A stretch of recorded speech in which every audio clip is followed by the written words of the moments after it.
It's no doubt that one of the longest standing tugs of war in DBD is whether or not the game is killer-sided or survivor-sided. Neither side is willing to back down against the other, despite the realization that they are definitely arguing with each other's brick wall.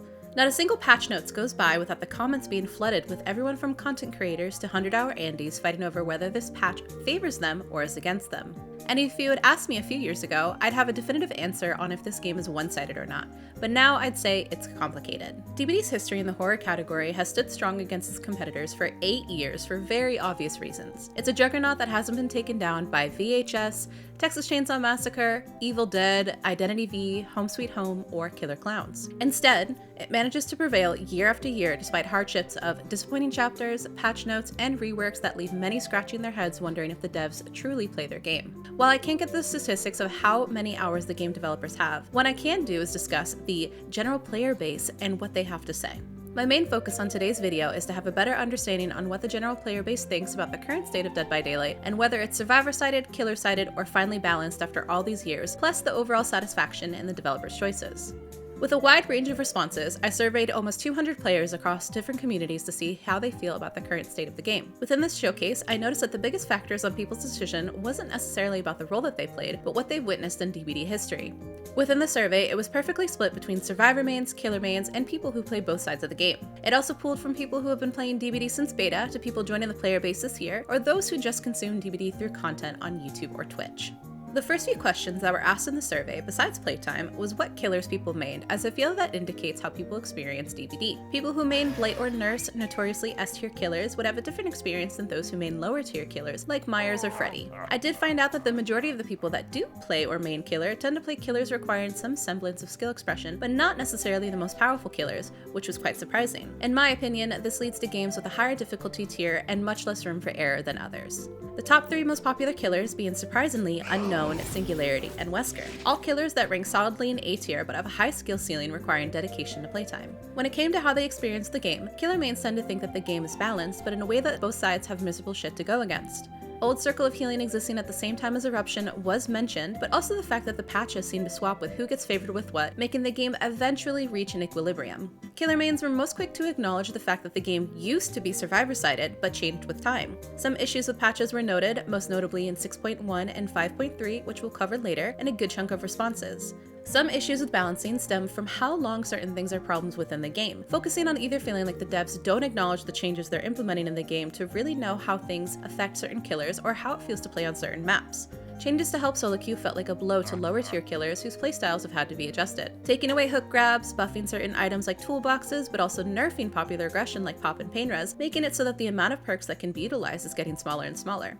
As a result, killer meta now feels stale, but also the amount of leeway that killers can get away with has gotten worse over the years, noting that the changes to survivor meta makes it so that they're much more efficient within the game. Second chance perks being more prevalent also makes killers more pigeonholed, as it can be harder to make up for time in lost trials. One of my favorite comments came from a Wesker main that noted that, "I feel like the side that brings the most broken stuff wins, but people tend to say it's more killer-sided due to how quickly survivors give up in solo queue." Surveyors that played lower tier killers like Legion or Dredge noted that their frustration and how much survivors got away with when their matches in regards to second chance perks being readily available and stackable without issues. The introduction to the gen kick limit meant that utilizing perks like Eruption became severely stunted, forcing M2 base killers not to have a good pick of regression compared to their M1 base counterparts. On the opposing side, survivor mains think that the game for the most part is killer-sided, citing that not only do the developers want a higher kill rate, but certain killers being buffed made the games more difficult amongst most survivors.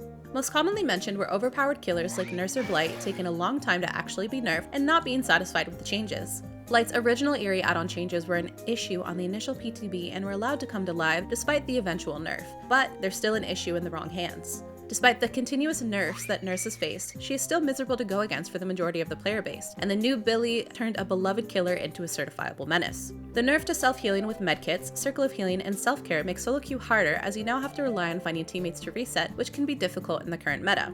Certain playstyles that encourage more fun, such as flashlight saves, being made easier and taking away locker saves remove some skill expression from the game. Another notable issue is that what gets kill switched and what doesn't. Some feel like the perks that get kill switched are the ones that affect killers more than survivors. Others also feel as if the killers that come out make the game killer-sided, and how disappointing the reworks have been for more problematic killers such as Knight, Skull Merchant, Singularity, Billy, and Blight. Another issue that was raised was playstyles that are being encouraged. Proxy camping is also still an issue, making hook saves basically swaps or discouraging altruism altogether in solo queue. Killer add-ons like Soma's Family Photo cut through the built-in endurance mechanic, and Oak have to make saves with certain killers impossible. While it was not a question on the survey, according to statistics, the majority of the player base plays in either solo or duo queue as Survivor, forcing players to hope that they win the lottery of good teammates or a fair or balanced killer.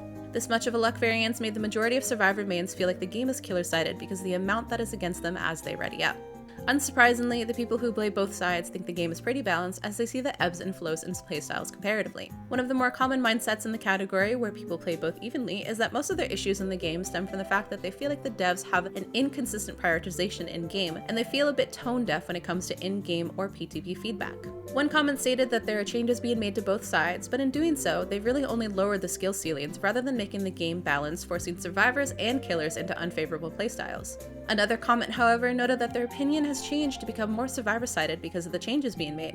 If survivors play optimally in terms of gen splits and stealth when necessary, there's not much that the killer can do without snowballing or relying on tunneling and camping. The asymmetrical nature of DBD means that it's destined to be survivor-sided, as 4 survivors can bring a styptic agent and maps like Eyrie of Crows where there is no killer equivalent for a loadout like that. One thing that was commented more in this category than killer main or survivor main is that they do acknowledge behavior needing to balance more around solo queue to make sure that they continue playing the game. One reply said that it was a necessary evil to make sure survivors are satisfied, since there needs to be a 4-to-1 ratio to keep the game going. Mentions of buffs to solo queue have helped the majority of the player base, but have hurt killers who haven't received any balancing attention from behavior, or killers that rank lower than A tier. One reply noted that the survivor meta directly counters unfavorable killer playstyles such as tunneling, camping, or slugging, but killers have been hit from nerfed regression perks, lack of hook grabs, lack of hatch grabs, limited to 8 gen kick regressions, and buffs to hook times overall. The frustrations in the game remain the same throughout the play preferences, as the changes that are being made are more stifling than they are balancing. Skill expression is being taken away, and while the game seems balanced, players are frustrated because their choices are becoming more and more limited on what they can do. When it comes to in-game usage, unsurprisingly, 90% of the replies stated that they ran meta perks on both Survivor and Killer. Some went as blatant to say that they just ran 4 regression and 4 second chance perks, but others went more in-depth on their build, citing that they utilized the meta to make up for what their day-to-day games lacked. Most of the perks mentioned regression, second champs, looping, or healing, but very few mentioned more fun playstyles. Some notably mentioned going for lore accuracy or foregoing perks altogether, but 9 times out of 10, meta is going to be run in-game as to combat the fact that the other side will bring in their best perks as well. One of the more fun things mentioned about dev decisions was that the players appreciated the Chaos Mode randomizer, as it not only took the pressure off of what was being run, but made it so that builds were the last thing on people's minds, and focused on either chase or altruism rather than regression. This was one thing I did really enjoy about 2v8 as well, as that it was more about chase and not about perks. For playtime in-game, the more games you played, the more balanced the game was in people's eyes. This could be due to the comparison of what games were like when they were first cited to now. Those who had less than 1,000 hours in-game leaned towards the games being survivor-sided, but as playtime increased, so did the equilibrium of the game being more balanced than one-sided or other. This was expected, as I think that while the amount of hours in-game doesn't necessarily equate to how much skill you have, those first 1,000 hours have to cover so much knowledge between 38 killers, almost 300 perks, and 44 maps in-game that you most likely haven't come across every combination and its effectiveness in that playtime. While I'm not saying there aren't good players that have sub 1,000 hours, I think you haven't really scratched the surface as to what can happen in-game and fully adjust to every situation and playstyle in that time frame, leaving for some sort of ignorant bias to the standing and balancing of this game. Within the playtime variants, patches 5.3 and 6.1 were mentioned by name. Starting with patch 5.3, this was in my opinion one of the most definitive changes to the game and what kind of solidified in my eyes a divide within the community. Michaela Reed, all jokes aside, is a chapter that began the downfall and the change of old party game DBD and the new age competitive DBD that we play today. If you didn't play Killer or DBD in general during the time of original Circle of Healing, sometimes it felt as if there was nothing that could be done for lower tier killers. 100% self-healing speed for 3 in-game months before being changed to 75%, and then finally 50% self-healing with patch notes 5.7. The perk then remained unchanged for a full year until patch note 6.7 in April of 2023, where it took away the survivor's ability to heal themselves in-game, instead relying on their teammates once more, shifting the dynamic from an every man for himself to a more altruistic playstyle, which is the general theme of what the developers are looking for in-game. Patch 6.7 is most notably the patch where most popular killer regression perks were reworked or nerfed alongside how survivors are able to heal themselves in-game by changing healing interactions and medkit math. Those that toted themselves between whether this game was survivor-sided or killer-sided noted this perk and this patch note the most, as it really shifted the dynamic survivors had between each other and how much more killers were able to snowball or keep the entire team on their toes. Everyone understands the pain of having 4 survivors injured and then having their adrenalines pop after the last gen, making everyone healthy again. Original Circle of Healing felt the same way, but throughout the entire game, as the second a survivor was able to be out of line of sight for a killer for 10 seconds, they were completely reset, ruining any and all chase progress for the killer. This is to not discredit the frustration of other perks like Made for This or killers like Knight or Skull Merchant, but the older player base noted these changes more than the newer players. Another patch note that was noted was the complete meta shakeup of 6.1, changing over 20 of the most commonly used perks between both sides, but also adjusting killer or survivor interactions in-game. Gens now took 90 seconds instead of 80, killers were gifted a better hit cooldown and kick speed as well as changes to bloodlust. In exchange, survivors were gifted built-in borrowed time. Some survivor mains noted that they felt that this patch was not as fair for survivors, making them feel overall neglected by Behavior's decision, as the more popular meta such as Self-Care, Botany, Dead Hard, and Decisive were taken while killers received an overall buff to the majority of their perks. It's not to say that killer perks like Tinker and Corrupt were not adjusted comparatively, but it was noted that this patch note also began a very rough time for survivors with the changes being made to gen kicking in general.